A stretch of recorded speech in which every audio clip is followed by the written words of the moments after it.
Hi friends, welcome to Nila's curry world. இன்றைக்கி நம்ம நாகர்கோயிலில் பண்ணக்கூடிய ஒரு ஸ்பெஷலான நார்த்தங்காய் தீயல். இதை தான் நம்ம எப்படி பண்ண போகிறோம் அப்படிங்கிறத வாங்க வீடியோக்குள்ளால் போய் பார்ப்போம். இதை நாங்கள் பண்ணுறதுக்காக நாங்கள் அந்த உருண்டை டைப்பில் இருக்க நார்த்தங்காய் தான் எடுப்போம். நார்த்தங்கான்னு சொல்லுவோம், நாரந்திக்கான்னு சொல்லுவோம். இந்த நார்த்தங்காய் இப்படி ரவுண்டாக இருக்கணும். அது நல்ல ஒரு மணமாக இருக்கும் இந்த நார்த்தங்காய். இது சாத்துக்குடி இல்லை, அதை மாற்றாமல் கரெக்டாக நார்த்தங்காய் பார்த்து வாங்கணும். வாங்கிட்டு நாங்கள் இதை கட் பண்ணுறதே கொஞ்சம் டிஃப்ரெண்ட்டாக இருக்கும். அதை இப்படியே சுற்றி சுற்றி சுற்றி சின்ன சின்னதாட்டு இப்படி ஒரு ஸ்பைரல் மாதிரி இந்த மாதிரி ரோல் மாதிரி சுருள் போல் ஃபஸ்ட்டு கட் பண்ணுவோம். கட் பண்ணிட்டு தான் இது சின்ன சின்ன பீசஸாக கட் பண்ணுவோம். ஏன் இந்த மாதிரி இப்படி கட் பண்ணுறாங்கன்னு உள்ளதுக்கு ரீசன் எனக்கு தெரியாது. ஆனால் இங்கே இந்த மாதிரி கட் பண்ணுவாங்க, அது மட்டும் தெரியும். இதை கட் பண்ணிவிட்டு இதை குட்டி குட்டி குட்டி பீசஸாக கட் பண்ணணும். ஒரே ஈவனாக வரணும். அதுக்காக சின்ன சின்ன பீசஸாக கட் பண்ணி அதை தீயல் பண்ணுவோம். இப்போ பாருங்கள், காட்டுறேன் பார்த்திங்களா, இது மாதிரி அதை சின்ன சின்ன பீசஸாக கட் பண்ணியிருக்கோம். இனி இதுக்காக கொஞ்சம் புளி எடுத்துருக்கோம். இது புளி தண்ணியில் வேகணும். அப்புறமா ஒரு பச்சை மிளகாய் எடுத்துருக்கேன். தேவைன்னா நீங்கள் 2 போட்டுக்கலாம். அந்த பச்சை மிளகாவும் கட் பண்ணி போட்டு இதுக்கு தேவையான உப்பு ஆட் பண்ணிவிட்டு அப்புறமா அந்த புளி தண்ணி இருக்குல்ல, அதை நம்ம இப்போ செஞ்சு விட்டுரும். இது அந்த புளி தண்ணி கொஞ்சம் நிறைய விடணும். அப்படின்னா அது இந்த காய் முங்குற அளவுக்கு அந்த புளி தண்ணியை விட்டு அதை நம்ம வேக வைக்க போகிறோம். வேக வைக்கும்போது அது கொஞ்சம் நிறைய நேரம் ஆகும். ஏன்னா இந்த நாரந்திக்காவோட அந்த தோடு இருக்குல்ல, அது கொஞ்சம் சதப்பட்டாக இருக்கும், கொஞ்சம் கட்டியாக இருக்கும். அது வேகிறதுக்கு கொஞ்சம் நேரம் ஆகும்.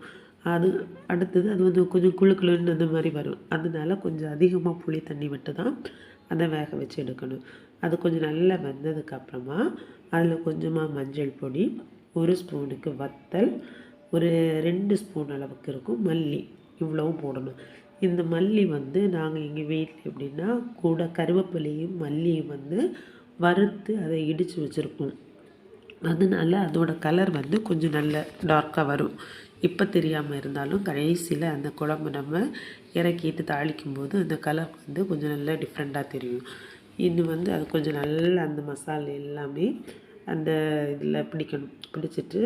அந்த அளவுக்கு கொஞ்சம் நல்லா வேக வைப்போம். இப்போ இதை நம்ம டேஸ்ட் பண்ணி பார்க்கும்போது நமக்கு உப்பு, புளிப்பு, எரிப்பு இதெல்லாம் தேவையான அளவுக்கு வந்திருக்கா அப்படின்னு சொல்லிட்டு தெரியும். இனி என்ன பண்ணணுன்னா, இதில் கொஞ்சம் கசப்பு அதிகமாக இருக்கும்.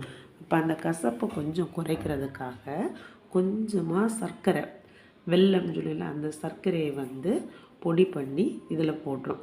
இது போடும்போது இன்னும் கலரும் கொஞ்சம் நல்லா கொடுக்கும். அது ஒரு ஸ்வீட்னஸும் கொடுக்கும். அப்போ அந்த கசப்பு கொஞ்சம் ரொம்பவே குறைஞ்சிரும்.